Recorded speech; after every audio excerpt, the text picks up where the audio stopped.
Баршаңызға сәлем. Бүгін біз сіздермен бірге синнабон дайындаймыз. Бұны кейбіреуі булочки с корицей деп те атайды. Ең алдымен жылы сүтімізге қантты қосып араластырамыз.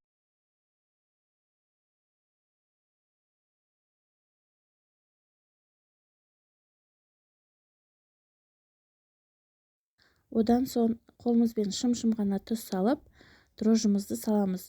Үлкен қасықпен бір қасық салсаңыздар жеткілікті.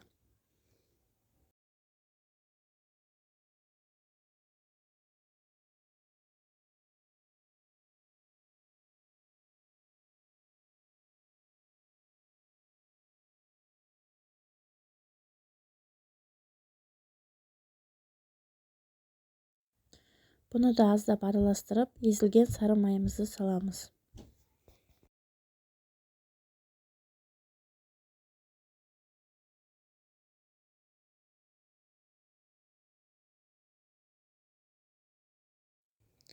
Майдан кейін бір жұмыртқамызды жарып салатын боламыз.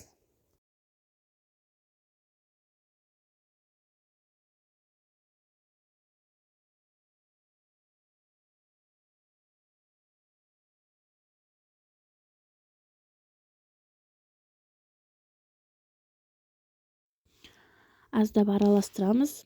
Енді ұнды саламыз. Ақырын-ақырын салып, араластырамыз шанышқымен. Одан кейін қолмен қамыр илейміз.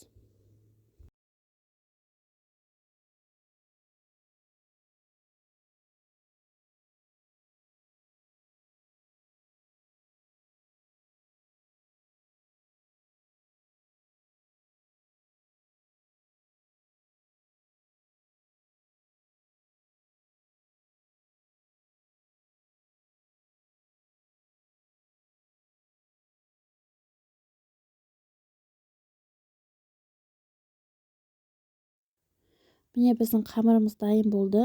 Енді бетін жылығып жауып, оны көтерілгенше 1-2 сағатқа жылы жерде ұстаймыз.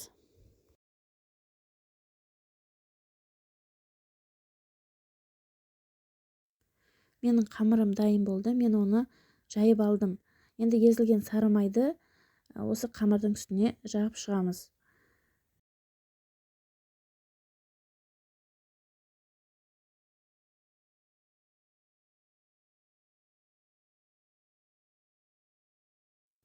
Енді корица мен қантты араластырып алдым. Енді қамырдың үстіне жағамыз. Мен корицаның 1 пачкасын бірақ қостым және қантты да 4-5 ас қасықтан қостым. Маған синнабонның өте тәтті болғаны ұнайды. Өздеріңіз қалауларыңызша қосасыздар, аз қоссаңыздар да болады.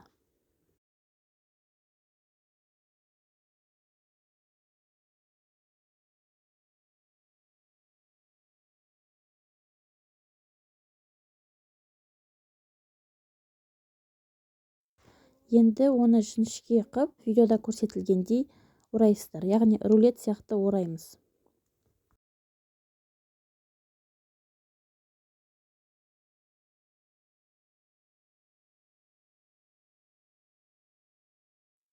Толықтай орап болдым. Енді сіздерге оны бөлу үшін осындай жіп керек. Жіпті 3-4 рет бүктеп, қалың қып жасап аласыздар. Негізі пышақпен кессеңіздер, дұрыс формасы шықпай қалады. Сол үшін жіппен өстіп кесіп алғандарыңыз дұрыс.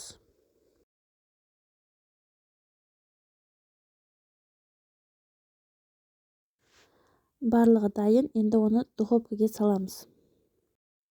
Олар көтеріледі, сол үшін арасын ашық қылып қоямыз. Енді креміне кірісеміз. Әр түрлі крем қолдансаңыздар болады. Мен сметанный крем қолдандым. Сметанаға сахарный пудраны салып араластырамыз.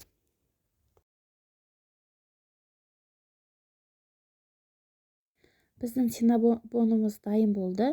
Енді жаңағы кремді ас қасықтан 1-1 қасық жағып шығамыз. Барлығына. Духовкадан шыға салысымен сразу жағыңыздар. Ыстық күйінде жақсаңыздар, кремі сынып, дәмі дәмдірек болады.